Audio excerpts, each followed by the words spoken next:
दोस्तों नमस्कार, स्वागत है एक बार फिर से आपके अपने YouTube चैनल टारगेट जॉब में। अगर आपको 3 मिनट के बाद ये वीडियो अच्छी नहीं लगे तो मेरे चैनल को अनसब्सक्राइब कर सकते हैं आप, क्योंकि मैं आपसे बात जो है पूरी मुद्दे की करता हूँ। देखिए, भारत में सबसे बड़ा संवैधानिक पद लगता है वो होता है राष्ट्रपति जी का। राष्ट्रपति जी भारत में सबसे बड़े पद पर हैं और आगे भी सबसे बड़े संवैधानिक पद पर वही रहेंगे। सुप्रीम कोर्ट की जो भी होते हैं मुस्लिम होते हैं, उन्हें फांसी की सज़ा भी माफ़ करने का अधिकार राष्ट्रपति जी को होता है। प्रदेश में यही पद सबसे बड़ा, मुख्यमंत्री जी से भी बड़ा पद राज्यपाल जी के पास होता है। देश का प्रथम नागरिक राष्ट्रपति होते हैं तो प्रदेश के प्रथम नागरिक राज्यपाल होते हैं। तो देखिए, राष्ट्रपति जी को खून से लिखा पत्र इलाहाबाद विश्वविद्यालय से छात्रों का गया है। कहने का अर्थ है, ये बात इतनी पहुंची कैसे कि विद्यार्थियों ने खून से अपना पत्र राष्ट्रपति जी को भेजा।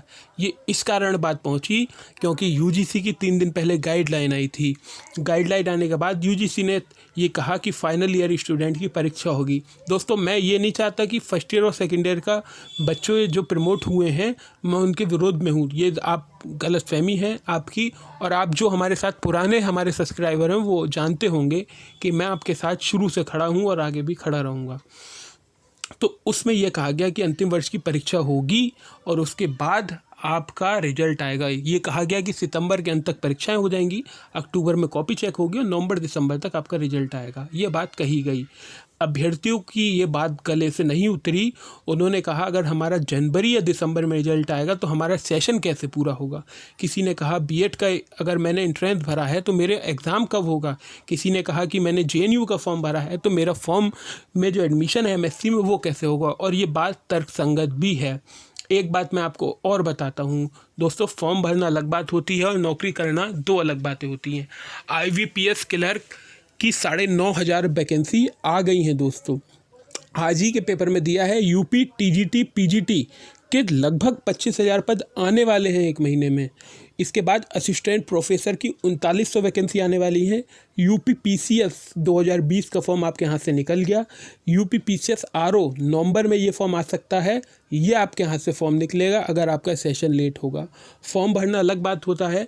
मैं ये नहीं कह रहा हूँ कि आप फाइनल ईयर के सभी स्टूडेंट उसमें लग जाएंगे। कुछ स्टूडेंट तो लगेंगे, कुछ तो बेरोजगारी कम होगी नहीं होगी, आप खुद बताइए। तो परीक्षा के विरोध में राष्ट्रपति जी को रक्त पत्र से भरा एक लेटर भेजा गया है।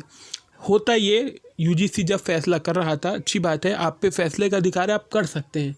लेकिन होता ये, आप जब यूजीसी और रमेश पोखरियाल निशंक जी बैठक कर रहे थे तो उम्मीद थी कि 10-12 स्टूडेंट्स को सोशल डिस्टेंसिंग का पालन करके उनके मुंह पे दुपट्टा, रुमाल, जो भी आप लगवाना चाहें, मास्क लगवा के उनसे भेजते और उनके सामने बात रखते कि हम आपकी परीक्षा सितंबर के लास्ट में करा रहे हैं, आपको कोई परेशानी है, आपके सुझाव हैं।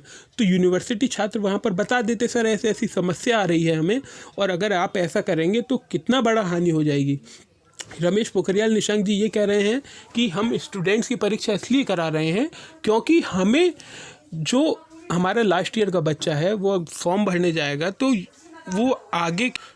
तो रमेश पोखरियाल निशंक जी कह रहे हैं जो यूनिवर्सिटी के बच्चे हैं फाइनल ईयर के, अब वो इंटरव्यू के लिए जाएंगे तो उन्हें हीन नज़रों से देखा जाएगा कि आप तो कोविड-19 के चलते आपको प्रमोट कर दिया गया था, आप में कोई हुनर ही नहीं है।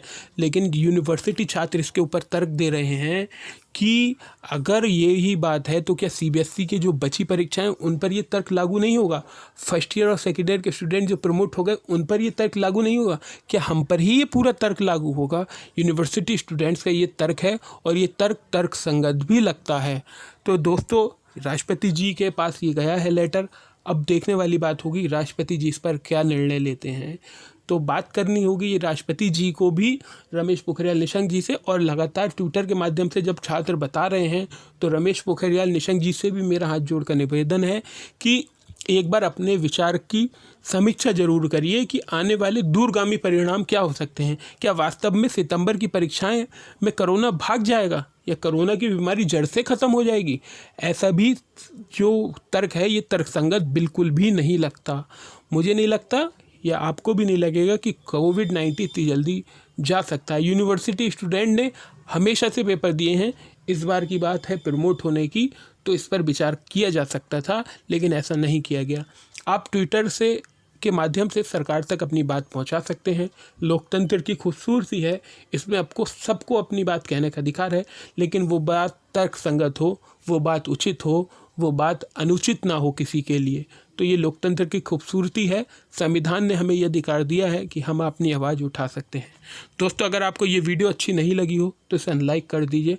अगर आपको ये वीडियो अच्छी लगी हो तो इसे लाइक करिए। चैनल पर नए हैं तो चैनल को सब्सक्राइब करिए। अगर आपके दूसरे मित्र तक ये बात जानी चाहिए तो उसे भी शेयर करिए।